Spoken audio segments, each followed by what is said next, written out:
Chapter 1. But even a prenuptial agreement gives something to both sides, Oscar said. And both parties agree to a prenuptial agreement before they sign it. I didn't have any say in this. What protection do I have? What recourse do I have if Renee decides to flip the switch on this? Who do I sue? Or better yet, who should I have killed?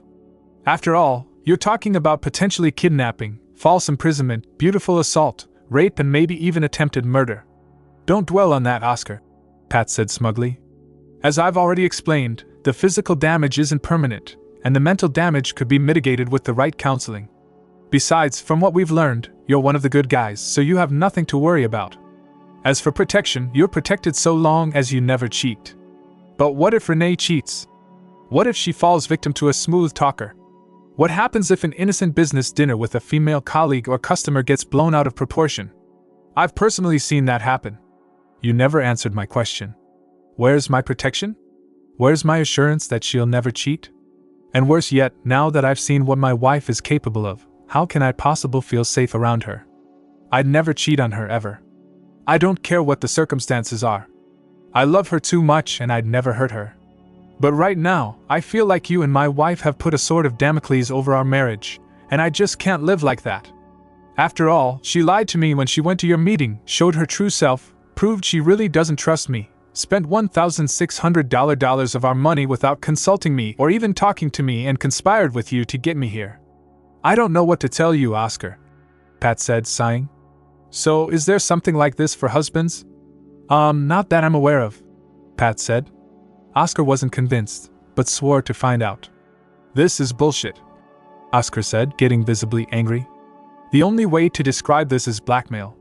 I'm sorry you feel that way, Oscar, but believe me, this is the best way to ensure a long-lasting marriage, Pat said. I'm finished here, Pat, Oscar said. I'm sure you'll be talking to Renee, so please tell her I love her, but I'll be late getting home. I have a lot to consider and I no longer feel safe in my own home. Also tell her we'll be having a long discussion when I do get home. Okay, Pat said, but Oscar had already turned and left. Leaving the building, he felt for the audio recorder he placed in his pocket and turned it off. It was still fairly early in the afternoon, so he broke out his smartphone and called his good friend from college, Bill Jackson, who just happened to be a very good family law attorney. Law Office of William Jackson, said a cheery female voice. I need to speak with Bill right away, it's an emergency, Oscar said. Tell him it's his friend Oscar Warren, and this could be a matter of life and death. Oh, hi Oscar, the receptionist said. I think he's still in, let me put you through. Hey Oscar, Bill said a few seconds later. What's this about an emergency? Bill, I really need to see you, like right now, Oscar said, the fear evident in his voice. Sure, buddy, come on over. You don't sound too good. What's this about? I'm afraid to say much over the phone, Bill. Are you aware of something called MAS? Get your peach over right now, Oscar, Bill said. You're wise to have called. And for God's sake, be careful. About a half hour later, Oscar was being escorted into his friend's office. He accepted the offer of a cup of coffee. Bill closed his door and told his receptionist to hold all his calls. You mentioned MAS, Oscar, Bill said. Are you talking about the Mutual Marital Assurance Society? He asked. Yes, Oscar said. You've heard of them? Hell yeah, I've seen what's happened to some of their victims and it isn't pretty. Let me guess. Renee went off for a spa weekend with some friends and you started getting bills from this MAS, only to find out they're not really bills, but a ruse to get you into one of their temporary offices so they can show you what would happen if you cheat on your wife. Am I right? How did you know? Oscar asked, his eyes wide. I can't give specifics, attorney-client privilege and all that, but I've represented some of their victims. It's a slick outfit run by a man-hating lawyer who was cheated on once. Believe me, we've been trying to get something on them for years, but they always seem to be a step ahead of us. Well, you're going to love this, Oscar said, pulling out his digital voice recorder. There's about an hour and a half of crap on here, maybe a bit more. Bill connected the recorder to his laptop and copied the audio file, placing a backup on a flash drive. He made another copy and handed it back to Oscar with the original. I suggest you put that original in a safe somewhere Renee can't get to it, Bill said. I'll listen to this and have our tech people work with it. So what did Renee choose to have done to you? Oscar took a sip of coffee and summarized the punishment Pat showed him. Basically, I'd be kidnapped, humiliated, beaten and anally raped by a dominatrix, Oscar said. Damn, Bill said. So what do you want to do? I can't live like that, knowing that I could be under constant surveillance, and the things Pat described go way beyond the pale. Right now, I'm not sure I can trust Renee, and I'm not sure our marriage can handle this. On the other hand, divorce would destroy me financially. You're right about divorced men almost always come out the losers, even if the wife is videotaped gang-banging a battalion of Marines. Listen, how about a legal separation? Nothing permanent, mind you, just something to keep the two of you apart while I go over what you gave me. From what you've told me, it sounds like you're in fear of your life, and with good reason. We can do the separation and get a temporary protection order keeping her away from you. Since you have kids, I'd recommend you move out and let her stay in the house. That does two things. It shows that you're putting the welfare of the kids first, and it'll separate you from what may already be in the house. In fact, I want you to go here, Bill said, giving Oscar a card with an address. It's safe, and we have people watching it 24/7. I'll text you with the particulars, and there'll be a key waiting for you when you get there. Look, Oscar, these people are dangerous and sneaky as hell. Also, with you out of the house, we can get our investigators in there to do what they need to do. Don't worry, I'll fill you in. When can you do this? Oscar asked. I'll start drawing up the paperwork now, file it tomorrow morning. One of my people will hand deliver it to your house by, say, 2 p.m. Does that work for you? Yeah, let's do this, Oscar said. The sooner the better. In the meantime, I suggest you go home, talk with your wife, don't say too much and don't cause a scene. Pack up and leave tonight. Don't tell your wife where you're going and tell her not to call. I have a PI on contract, and you'll have 24-hour protection. Put this number on speed dial, and call it if you feel you're in danger, Bill said, handing Oscar another business card with a phone number. When do you have to be back to work? Bill asked. Monday, Oscar said. Good. Rest, relax, and we'll be in touch. In fact, I'd like you to come by the house tomorrow evening. I've got a lot of information to show you, Bill said. Oscar stood up, shook his friend's hand and left, feeling a bit better since meeting Pat. He made his way home, wondering what lay ahead. Chapter 2. The afternoon was getting long, but there was still time to do a couple of very important things, so Oscar made his way to their bank to take care of finances and get a safe deposit box for the voice recorder that held the original audio of his meeting with Pat. He did all the usual things, opened his own account, transferred half of their joint savings and checking, making sure Renee had enough to cover household expenses. He decided to leave the credit card alone for now, as it didn't have that much on it, and Renee rarely ever used it.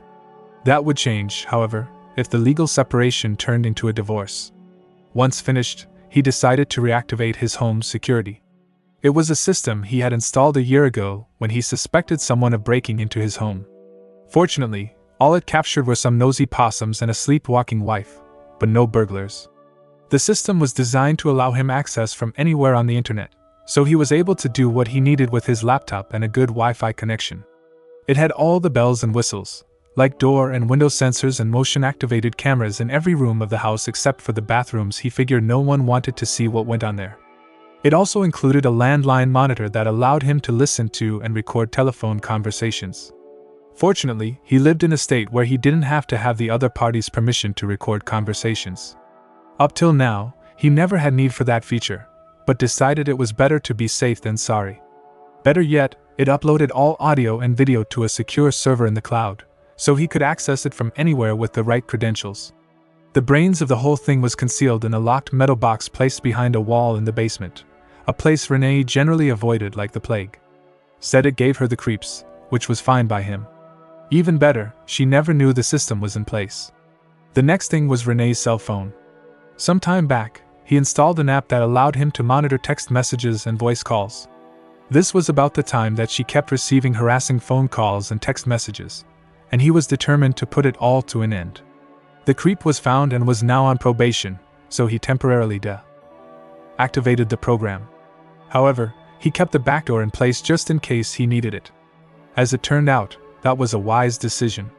He logged into the remote control site and reactivated the software as well as a GPS tracker. Next up was her laptop. Oscar had installed a few programs that let him access her machine remotely so he could help her when she got stuck and couldn't figure out what to click.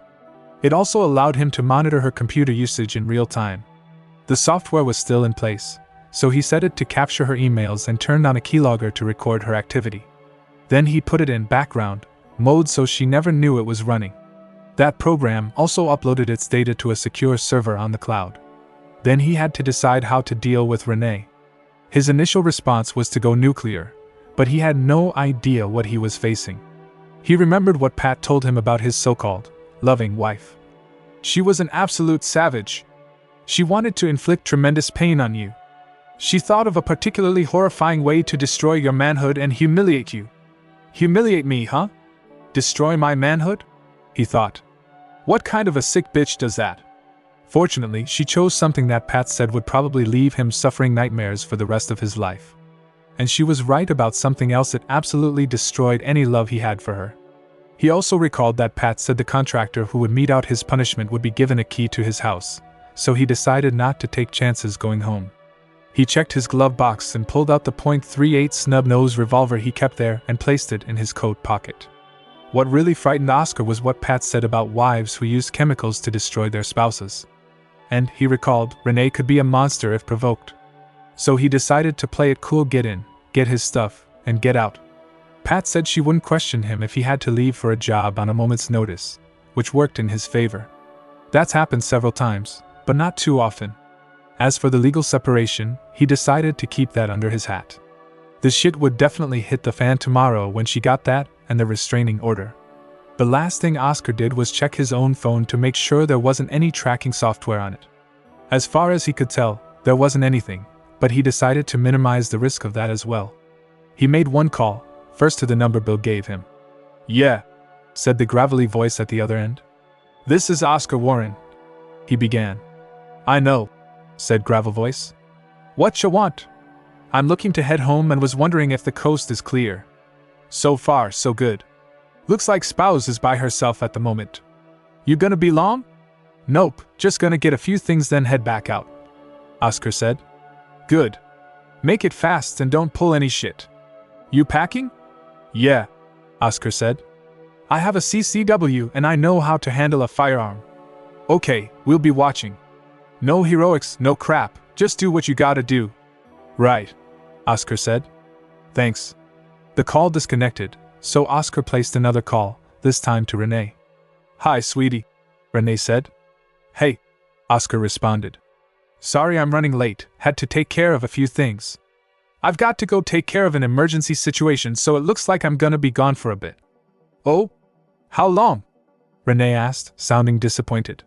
"Not sure yet. Could be fixed in a day or two, but might take a little longer. Won't know until I can look at it closer. I'll be home in a bit to get a few things, then I'm back out." "Sorry. I'll see you when you get here, hon. Love you," Renee said. "Love you too," Oscar said, hoping she was convinced by his performance. A bit later, Oscar pulled into his driveway, seeing nothing out of the ordinary. He walked in the front door slowly, making sure there weren't any surprises waiting for him. He kept one hand on the pistol in his coat pocket. He instantly smelled the beef stew Renee was making in the kitchen and realized he was a bit hungry. But he remembered what Pat said, and decided not to eat or drink anything Renee touched.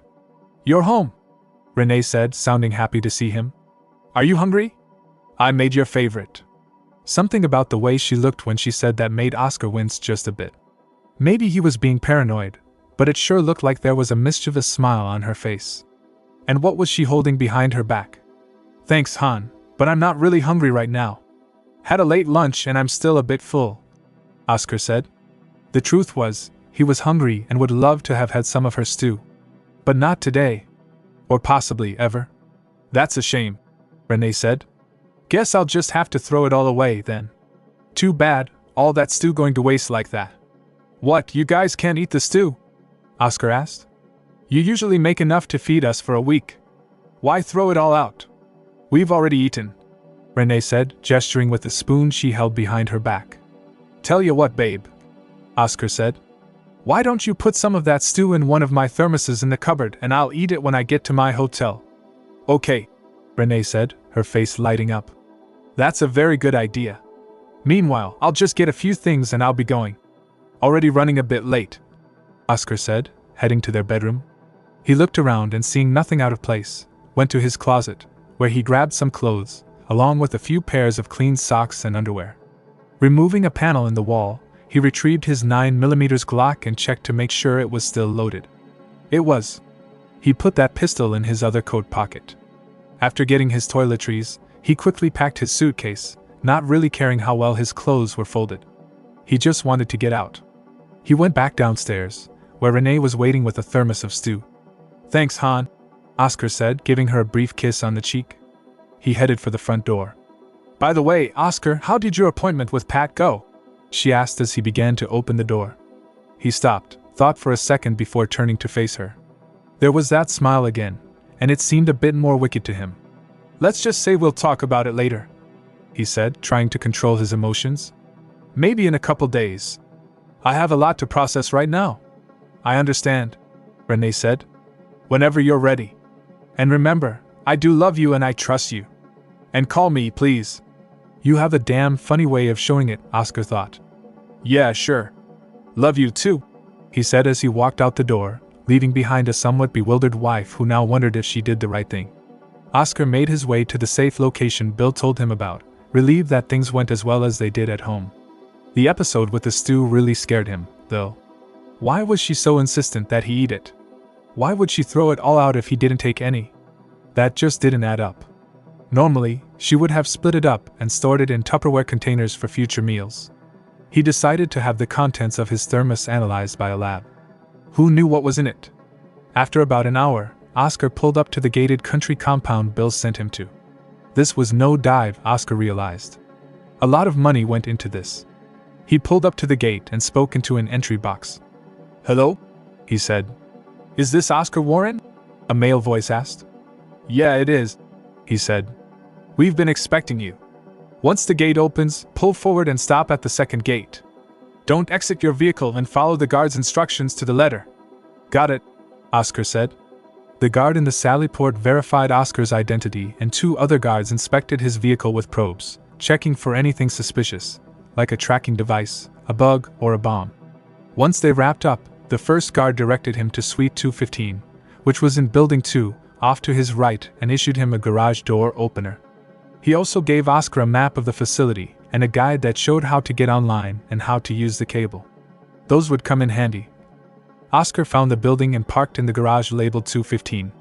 Entering the apartment through the garage, Oscar set down his suitcase, took the pistols out of his coat, grabbed his laptop and fired it up, getting it connected to the internet.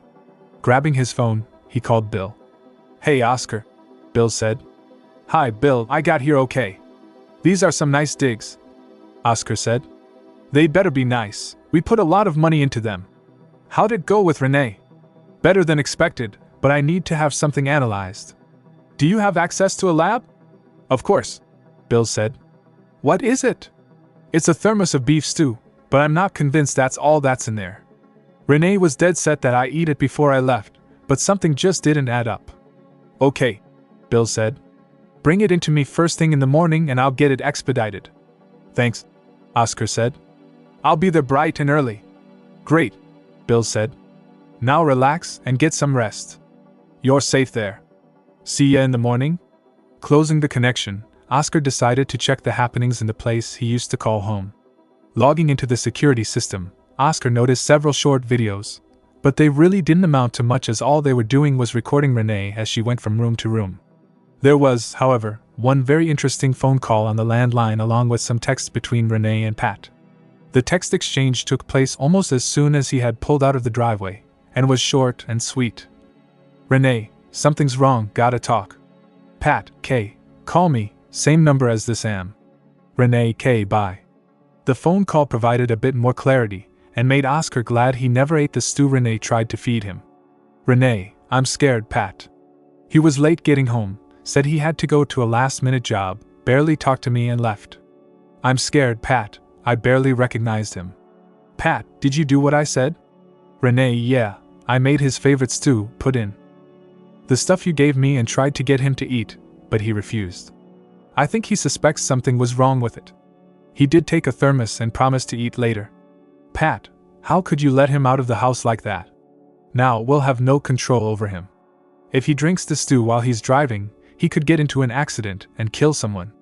If he drinks it later, when he's by himself, he won't know what's going on and could turn up comatose or dead somewhere.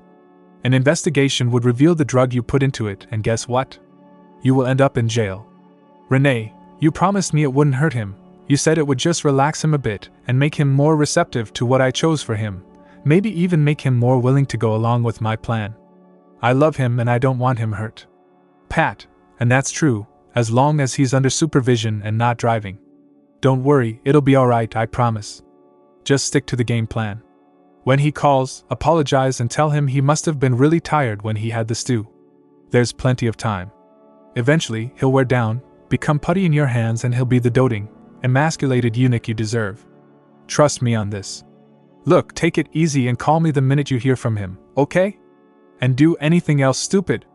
Renee, okay, I'm sorry. I'll call as soon as I hear from him. The call ended, leaving Oscar shocked. What? He said to no one in particular. Chapter 3. Oscar immediately emailed the audio file to Bill, then called him back. I'm so sorry to bother you, Bill, but you gotta listen to what I just sent, he said, his voice shaking. Who was the monster he was married to?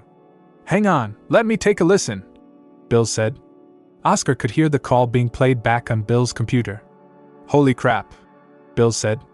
We can't wait for my normal lab to open in the morning. I want you to run this over to the provisional lab in Building 1, check your map. I'll call the lab guy and have him there in about a half hour. But what about the legal separation? Oscar asked. There's no way I'm ever going back to that conniving bitch, ever. I want a divorce and I want everything. She has to pay for this. Settle down, Oscar, Bill said. Depending on what we find, she may find herself in jail. We'll have a much better chance of getting what we want if that happens. One step at a time, okay? Hang tough, buddy, you're safe and in good hands. She can't possibly get to you at the compound. God, I hope you're right, Oscar said. Ending the call, Oscar consulted his map, found Building 1 and headed out. He made it on foot a few minutes later and discovered the lab was in the basement. Consulting the wall diagram, he took the stairs at the end of the hall and met a lab tech unlocking the door. You Oscar? The young man asked. Yeah. That was really fast. Yeah, I live here. Nice digs, the rent's right and it sure beats commuting in from the city. Bill tells me you have a thermos of stew I need to check. Yeah, here, Oscar said, handing him the thermos. The tech, Raymond, assuming his name badge was correct, placed the thermos in a bag and filled out some paperwork. This is probably gonna take a couple hours or so you might as well get something to eat and kick back for a bit. There's a 24-hour canteen up on the first floor. They may still have some steaks left from dinner. If not, they'll have burgers and hot dogs. I've got your number, so I'll call you when I have the results, Raymond said. Sure, thanks, Oscar said, hoping to sink his teeth into a steak. Even a burger would be nice by now. He was getting hungry. Fortunately, the canteen, which looked like a cross between an Applebee's and a military mess hall, still had a couple of steaks, so Oscar filled up his tray with meat, mashed potatoes, green beans, and a salad. He especially liked the cost of the meal nothing. As he ate, he wondered what Renee was doing. Was she on the phone with Pat plotting his demise? Did she even give a damn about him? Why did she lie to him, plot against him, and try to poison him? As it turns out, Renee was crying her eyes out on the couch, worried that her husband might be dead on the side of the road. She didn't really want to hurt him, just make him understand what she really wanted, which was control of their marriage. She'd be good to him, manage the money and pay bills on time, make sure dinner was on the table when he got home, and keep his clothes clean. She'd even let him have a small allowance for things like gas and an occasional Coke if he wanted it. All he would have to do is work, appreciate her newly found desire to be the senior partner in their relationship, and do what she ordered. She'd even let him watch her have love with her partners when she chose them. There were several possibilities, but she hadn't made up her mind yet who to approach. Of course, she'd have to audition them to make sure they'd be a good fit and worked well together. We wouldn't want to have any conflict between them, right? Sure, Oscar would have to cater to them and accept the fact that he'd never again be allowed to have her, at least not exclusively, and certainly not the way he used to. But she'd give him the honor of cleaning her out after her studs were finished. He loved going down on her, after all.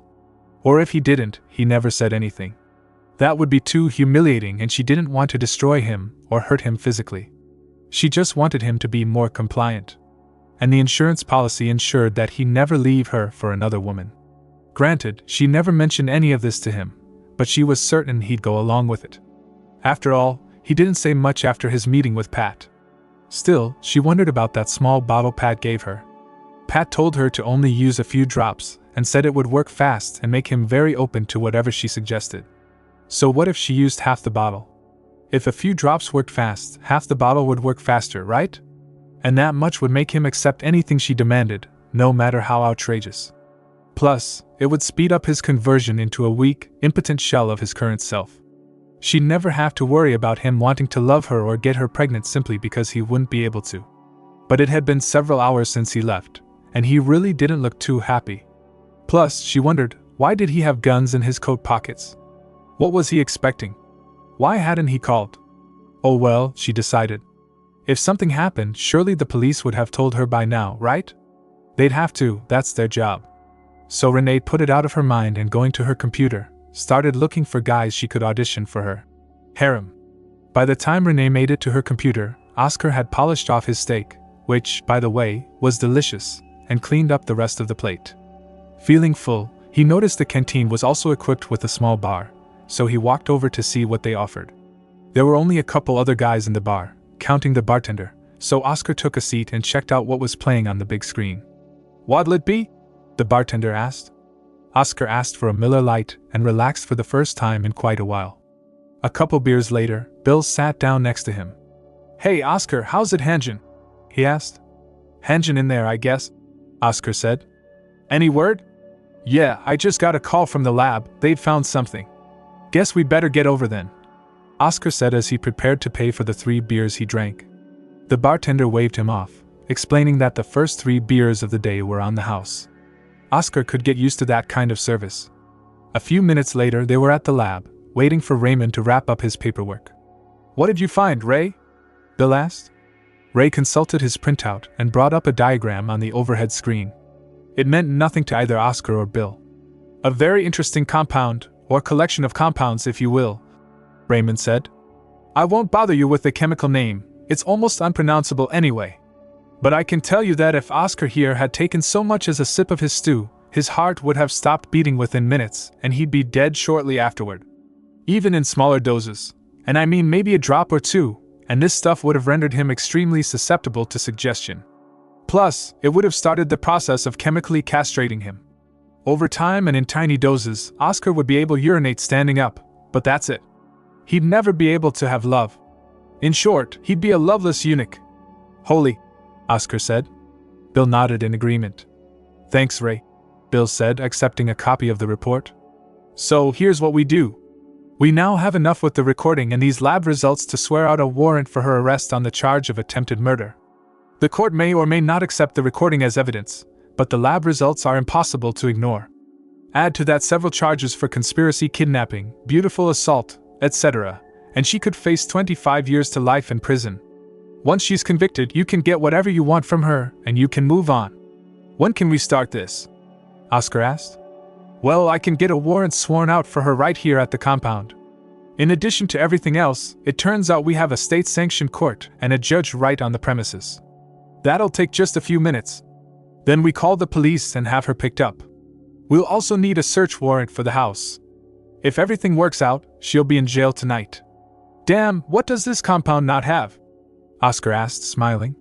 "Not much," Bill answered. "Let's do it," Oscar said. After a call to the judge's quarters, Oscar and Bill went to the legal section of Building 1, filled out the paperwork and waited. An hour later, the judge issued a search warrant and a warrant for Renee's arrest. "All right, buddy, see ya in the morning.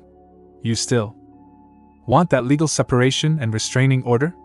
Bill asked. "Hell yeah," Oscar said. Things were just starting to look up for him. Chapter 4. Oscar went back to his quarters and fell into his bed, exhausted from the day's events. At the same time, his wife, Renee, was at their home alone. The kids were gone to camp for a couple of weeks and she thought Oscar was on his way to an emergency job. So she went into the den and turned on her computer, thoughts of well-built and well-endowed men still on her mind. She began looking at some websites, searching for suitable men she could introduce into their lives.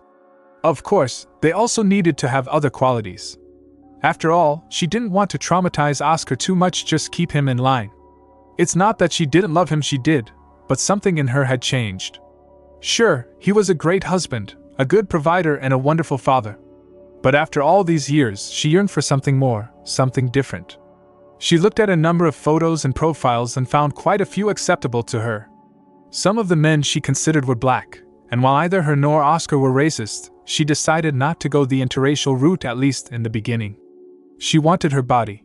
Still, she lost track of time, ultimately pulling off her panties and rubbing herself while checking out the men on her computer, but was brought back to reality by a loud knocking on the door. Leaving her panties on the floor, she got up, brushed down her dress and padded to the door.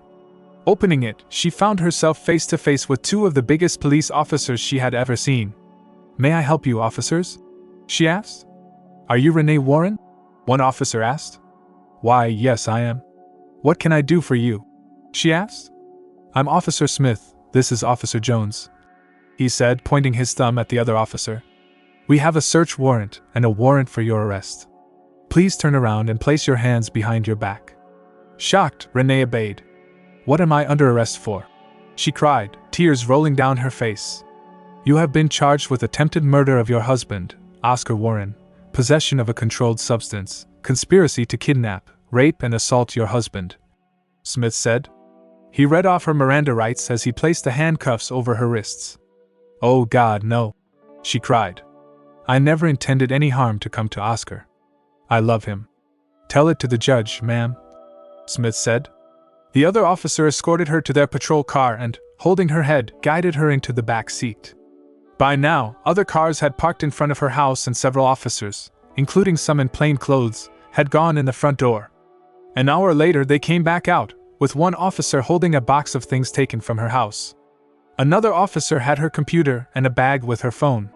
Smith returned to the car holding Renee and drove her to the county jail, where she was processed and placed in a holding cell. She was allowed to make her obligatory phone call and tried calling Oscar, but ended up getting his voicemail. After leaving a frantic message, she called Pat and explained her situation. Pat promised her everything would be okay, telling Renee she would contact an attorney. She waited in the holding cell, tears rolling down her face. How could this happen to her, she wondered. A few hours later, she was taken into another room where a judge looked over the arresting documents. Looking up at her, he shook his head and ordered her held without bail. Two deputies escorted her to her cell, a tiny room with a bunk and a toilet in the corner. There was nothing left for her to do but wait, so she sat on the hard bunk and cried herself to sleep. Early Friday morning, as Renee was being fed prison chow, Oscar woke up to the sound of his phone ringing. He knew Renee tried to call him earlier, but he chose to ignore it, knowing she was probably cooling her conniving heels in jail. "Good morning," Bill said after Oscar answered. "What's up?" Oscar said.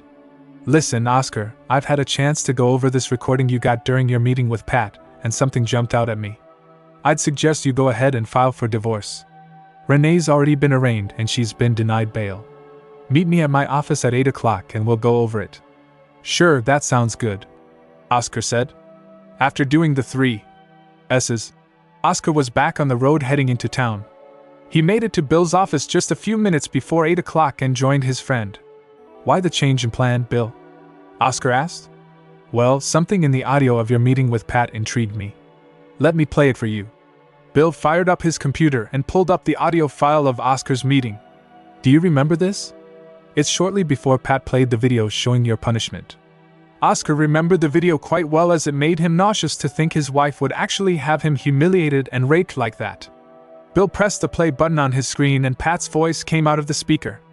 "We've thoroughly explained what might happen if she misjudges you. Here are just a couple of the many scenarios we went over with her. The revenge might twist your mind so much that you desert her and the children, and she'd never see you again. Or maybe you'd decide that you couldn't live with her any longer, get a divorce, share custody, and try to hide from the children why their mother is repulsive to you. She told me that might be worse than being abandoned. We went over many other possibilities too," Pat's voice said. Bill stopped the audio playback and looked at Oscar. "There's the key. Renee apparently believes that divorce and possible loss of the children would be worse than anything else. And now that she's in jail, being held without bail, your chances of coming out on top are greatly improved. So, I think we should go for a divorce with you getting everything, house, custody, you name it. Oscar thought for a moment before replying. Do it, he said. Good, Bill said. Just so happened I already started the paperwork. There's a few other things we need to do, but if you like, I can have it ready in time for her to be served in jail today. There's one other thing, Bill said. What's that? Oscar asked. With the charges against her, your wife is looking at somewhere between 50 years and life in prison. There's something else in this audio I want you to hear. Bill advanced the audio to a point after the video presentation. Listen, Bill said, clicking play. Pat's voice boomed from the speakers. Our investigators are the same people who do security checks for government employees who handle top-secret material. They moonlight for us because we pay well. Your wife, her friends, and every potential policyholder are thoroughly checked out before they qualify to apply for a policy, Pat's recorded voice said. Bill stopped playback and turned to Oscar. Whoever this Pat is, it seems she has some insight into government hiring practices, which indicates she may have government experience. If so, that means we may be able to identify her and track her down. It's true that while the U.S. Office of Personnel Management is responsible for the majority of these checks, sometimes outside contractors are used. We know who those contractors are, so now we have a clue about who to go after. Now listen to this, Bill said, pressing the play button. A husband would have to first get his wife to agree to help him expose us. Then she'd have to refer us to a friend who once trained as an actress, who would have to find 3 more actresses she was already friends with. It would take experienced professionals to fool us during the screening process. Early in our company's history, we accepted policyholders one at a time. But for cost efficiency, we now only take them in groups of 4 or more, like your wife and her friends. A women's group vacation is also less suspicious than a wife on her own for a few days. You can imagine how 4 women who once acted would raise a red flag. We'd put investigators on the husband of the woman who referred the first one. Even if that didn't uncover anything, we'd take extra steps to protect ourselves. For instance, we might demand cash in advance. It would be hard for the husband to find a way to get money to them that we wouldn't discover. If anything was even slightly off, we'd cancel, Pat's voice said. Bill stopped the audio again. Here, this Pat is giving us an idea how we might be able to leverage your wife's predicament. As I said before, she's facing between 50 years and life in prison with no chance of parole. We can offer her a deal, say 25 years if she turns state's evidence. She'd still be in prison, still be divorced, but she wouldn't be in for life, Bill said. Now listen to this. Bill pressed play again. Again, Pat's voice came out of the speaker. Let's say he did manage to fool us and record our meetings with the wives and husbands. All he could do is put us out of business. When you read Renee's policy, you'll see that all mutual marital does is help women create a fantasy, which is never spelled out. And the policy specifically prohibits Renee from doing anything that violates city, state, and federal laws, the recorded voice said. Bill stopped playback. So, by violating local and federal laws, Renee's policy is in jeopardy, Bill said, pausing for effect. How would you like to help us bring this whole thing down? Bill asked. What would I need to do? Oscar asked. That's easy. Just put a bug in your wife's ear, let her know that if she turns state's evidence and helps us bring this outfit down, she won't spend so much time in prison. I'm in, Oscar said. Good, Bill responded, shaking his friend's hand. Let's get this paperwork finished, and you can go to the jail with our process server and make your pitch. You gotta be strong, and don't let her fool you. Can you do that? Oh. Hell yeah, Oscar said. After what I went through yesterday, you bet I won't fall for her crap. Okay, Bill said. Hang out for a while, go grab a bite to eat and be back in, say, 2 hours, and let's get it done. Oscar agreed, and spent the next 2 hours window shopping. His mind, however, wasn't on the trinkets he checked out in the downtown stores. He made his way back to Bill's office 2 hours later and met with his friend and the process server. The 2 men drove to the jail and was escorted into the visitors area. Renee was brought out, wearing an orange jumpsuit, looking like she hadn't slept all night. She saw Oscar and immediately ran to him, hoping he would greet her with a hug. He just stood there and looked at her like she was a pile of dog crap on the ground. Renee sank into a chair in front of him. I'm so sorry, Oscar, I really didn't want to hurt you. Can't you find it in your heart to forgive me? She asked. Are you crazy? Oscar said angrily. You lied to me, schemed and plotted behind my back, conspired to have me kidnapped, humiliated and raped in the peach. Then you tried to murder me. "What is wrong with you?" he asked. "We're over. You didn't kill me, but you tried and you killed our marriage and destroyed our family. I hope it was worth the $1,600 you spent. You do realize that money was supposed to be used for our anniversary, right?" Renee broke down crying, but Oscar wasn't moved. The process server stood next to Oscar and handed Renee a manila envelope. "You've been served," he said. Renee cried even harder, holding the envelope in her lap. "We don't have to get divorced," Renee begged.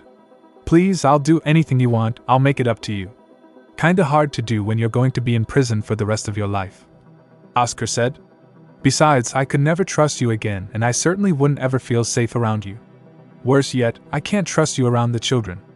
Thank God they're off to camp. It would kill them to see what you've turned into." Renee broke down even harder as Oscar's words hit her harder than anything else he could have said. "Look, Renee," Oscar said. "A part of me will always love you, but let's face it, you did this to us. The divorce is happening, but there is a way you can save yourself from spending the rest of your miserable life in prison." "What's that?" Renee asked through her tears. "You help us take this fidelity gang down, and in return you may only have to serve 25 years instead of 50 to life," Oscar said. "Talk it over with your defense attorney and let us know. But this is a one-time deal. Accept it now or else." Renee stopped crying long enough to nod her head. "Okay," she said. "Are you sure there's nothing left of us?" "We're done, and that's final. Sign the papers and get them back to us. You'll notice the only thing you get is half of the proceeds from the sale of the house. That's it. The children stay with me, you get minimum supervised visitation and no alimony. Understand that whatever visitation you may get will depend on the prison visiting hours, so you may get to see them an hour a month. Maybe. I'll put your stuff into storage and you can get it after you've served your sentence." "Why are you doing this to me?" Renee asked. Oscar's face turned red in anger. "You don't get it, do you?" he asked. "You could have talked to me. Hell, I thought we had a great thing going on. You lied to me. You schemed against me. And that stuff you put in my stew? What the was that? Did you know you had enough in there to kill me in minutes? Did you have any idea what that stuff would do to me? Even if you didn't kill me with it, I'd be a ball-less eunuch. I know that's what you and Pat wanted." Renee looked shocked at what Oscar had said. "How did he know?" "Oh yeah," Oscar said. "I heard your telephone conversation. I heard all about your little game plan. How you wanted me to be, what was it Pat said, yeah, the doting, emasculated eunuch you deserve. What were you planning, Renee?" Renee started crying again, realizing that Oscar knew at least in part what she wanted. "I'm sorry," she cried. "I just thought it might be nice for a change, and you never denied me anything before. It was just a bit of harmless fun. I wouldn't have let any of them hurt you, really." Oscar got up from his seat, shaking his head. "What do you mean, any of them? Were you already planning to have your fun? You stupid bitch," he snarled. "You deserve whatever you get. But like I said, you have a chance to reduce your jail sentence. If I were you, I'd take it, because I frankly doubt you'd last 50 years in prison." "That's it. I'm done with you," Oscar said, getting ready to leave. Renee was still crying when the guards took her back to her cell. Her trial, which wrapped up shortly after the divorce became final, didn't take very long. It seems that Pat didn't follow through with her promise to get Renee a lawyer, so she ended up with a public defender who really didn't seem to care about his clients. The jury was shocked as the evidence against her was brought out. They were even more shocked when the DA played them the audio files Oscar provided. Renee's attorney blanched as he heard the audio in open court, and seemed at a loss for words when the audio was finished. Even though Oscar hated the woman he married, he refused to testify against her, letting the audio do the job for him. His concern at this point was the children, who refused to visit their mother. They were already traumatized enough. It didn't take long for the jury to come back with a guilty verdict on all the charges. The judge was set to sentence her to life in prison, but gave her a break since she wisely chose to turn state's evidence against fidelity. He gave her 30 years in a maximum security facility with no chance of parole instead. She broke down crying when the sentence was given and was still bawling as she was let out in chains. She looked back at Oscar and mouthed, "I'm sorry," one last time, but he didn't respond. Walking out of the courtroom, he met his friend Bill. "How are you feeling?" Bill asked. "I suppose I should be feeling okay," Oscar said. "I'm glad she got what she deserved, but the cost to the children and I makes me wonder if it was all worth it. Bill understood what Oscar was getting at. Oscar, Bill said, I know this has been hard on you and the kids. Plus, we still haven't been able to nail fidelity, even though we're a lot closer to it thanks to you. I've got an idea I want you to seriously consider. Oscar looked at his friend. I want you to come work for us. Help us take these people down. You know at least 3 other women who went to that resort with Renee. You know their husbands. Help us help them, Oscar. What do you say? He asked. Maybe, Oscar said. But what about the kids? Well, you're selling the house anyway, right? Oscar nodded. Sell the house, take the kids and move into the compound. We have quarters for dads with children and it'll cost you nothing. Plus, we have a school and counselors, in-house childcare and all the support a working dad might need. It'd be good for you, good for the kids, and it sure would help us take these bastards down for good. You'd even get a hell of a raise and a company car. Oscar thought about it for about 5 seconds before responding. You got it, my friend. When do I start? He asked, smiling. Consider yourself on the payroll right now, Bill said. Do what you gotta do at your job, pack up the kids and come on out. We'll get a crew over to pack up your stuff at the house. Welcome aboard, my friend. And remember, it's not a job, it's an adventure.